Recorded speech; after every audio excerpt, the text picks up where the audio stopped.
সংবাদ সবাইকে স্বাগত জানাচ্ছি। আমি ফিরোজ তোহা। শুরুতে সংবাদ শিরোনাম। ইসরায়েলে অস্ত্র বিক্রির অভিযোগে জার্মানির বিরুদ্ধে মামলা। ফিলিস্তিনের অবরুদ্ধ গাজায় প্রায় ৮ মাস ধরে যুদ্ধ চালাচ্ছে ইসরায়েল। এই যুদ্ধে প্রত্যক্ষ-পরোক্ষভাবে ইসরায়েলকে সমর্থন দিয়ে আসছে জার্মানি। এবার দেশটির বিরুদ্ধে ইসরায়েলের কাছে অস্ত্র বিক্রির অভিযোগে মামলা দায়ের করেছেন আলেকজান্ডার শর্টস নামের একজন মানবাধিকার আইনজীবী। আলেকজান্ডার শর্টসের বরাত দিয়ে সংবাদমাধ্যম ডয়েচে ভেলে এক প্রতিবেদনে জানিয়েছে, ইসরায়েল জার্মানির কাছ থেকে অস্ত্র কিনছে আর তা দিয়েই ফিলিস্তিনের অবরুদ্ধ গাজায় যুদ্ধাপরাধ চালাচ্ছে। তিনি আরও বলেন, ইসরায়েলকে গাজায় যুদ্ধাপরাধ চালাতে সাহায্য করার মধ্য দিয়ে জার্মানি আন্তর্জাতিক আইন লঙ্ঘন করছে। শর্টস বার্লিন ভিত্তিক মানবাধিকার সংগঠন European center for constitutional and human রাইটসের ECCHR international crimes and accountability প্রোগ্রামের উপপরিচালক। ইসিসিএইচআর গাজায় অস্ত্র রফতানি বন্ধের আশায় জার্মানির বিরুদ্ধে মামলা দায়ের করেছে। বিক্রি করা অস্ত্রের মধ্যে আছে বাজুকা, রকেট লঞ্চার, গোলাবারুদ এবং ট্যাঙ্ক ইঞ্জিন। শর্টস জানিয়েছেন, গাজায় যে ইসরায়েল যুদ্ধাপরাধ চালাচ্ছে এ বিষয়ে যথাযথ যুক্তিসঙ্গত কারণ আছে ইসিসিএইচআরের কাছে। এর মধ্যে মানবাধিকার আইন লঙ্ঘনের অপরাধও আছে, যা ইতোমধ্যেই আন্তর্জাতিক অপরাধ আদালতের প্রধান প্রসিকিউট নিশ্চিত করেছে। তবে ইসরায়েল যুদ্ধাপরাধের অভিযোগ অস্বীকার করেছে। তাদের দাবি, হামাস ইসরায়েলের সঙ্গে লড়াই করছে। যুক্তরাষ্ট্র, ইউ সহ আরও অনেকে হামাসকে সন্ত্রাসী সংগঠন মনে করে। 2023 সালে ইসরায়েলকে 306.5 মিলিয়ন ইউরোর অস্ত্র দিয়েছে জার্মানি। এক্ষেত্রে যুক্তরাষ্ট্রের পরেই জার্মানির অবস্থা। পাকিস্তানে ইরানি বাহিনীর অতর্কিত গুলি, নিহত 4।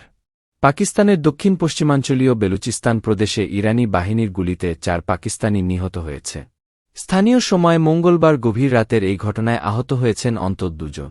এক প্রতিবেদনে এমনটি জানিয়েছে পাকিস্তানি সংবাদমাধ্যম ডন। বেলুচিস্তানের অতিরিক্ত ডেপুটি কমিশনার উমর জামালি জানান, ওয়াশুক জেলার পাকিস্তান ইরান সীমান্তের কাছে গুলির ঘটনা ঘটেছে। আর এ ঘটনার কারণ জানতে তদন্ত শুরু হচ্ছে বলে জানিয়েছেন ডেপুটি কমিশনার নাইম উমরানি।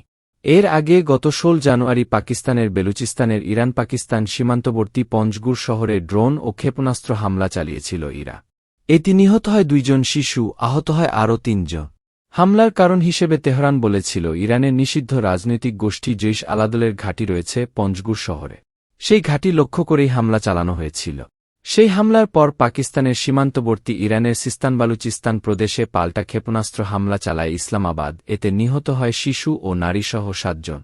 ইসলামাবাদ বলেছিল যে সিস্তান বালুচিস্তান প্রদেশে পাকিস্তানের নিষিদ্ধ রাজনৈতিক গোষ্ঠী বেলুচ লিবারেশন আর্মি ও বেলুচ লিবারেশন ফ্রন্টের ঘাঁটি লক্ষ্য করে হামলা চালানো হয়েছিল। গাজা মিশর সীমান্তের গুরুত্বপূর্ণ এলাকার নিয়ন্ত্রণ নিয়েছে ইসরায়েল।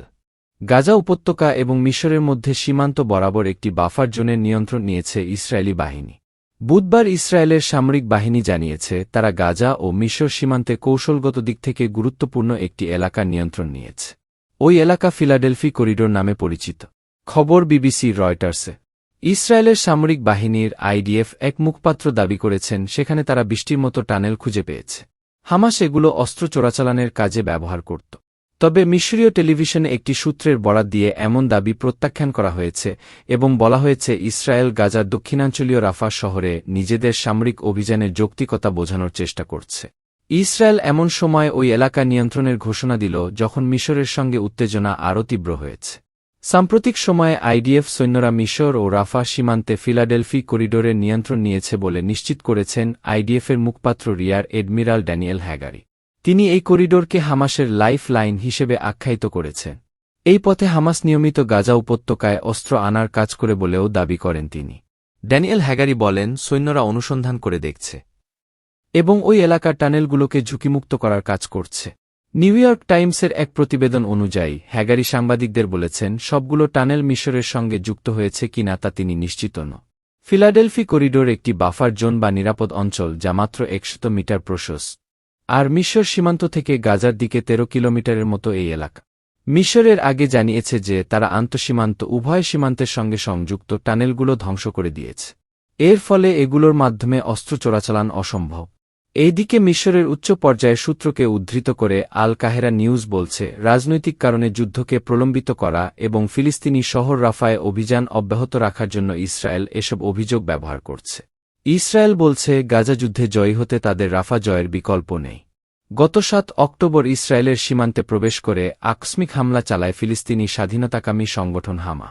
এরপরেই গাজায় পাল্টা আক্রমণ চালায় ইসরায়েল। গাজায় যুদ্ধবিরতির আহ্বান ডেভিড বেকহামের। গাজায় ইসরায়েলের আগ্রাসন বন্ধ করে যুদ্ধবিরতির আহ্বান জানিয়েছেন ইংলিশ ফুটবল তারকা ডেভিড বেকহাম। ইনস্টাগ্রাম অ্যাকাউন্টে একটি পোস্ট শেয়ার করে তিনি এ আহ্বান জানিয়েছেন।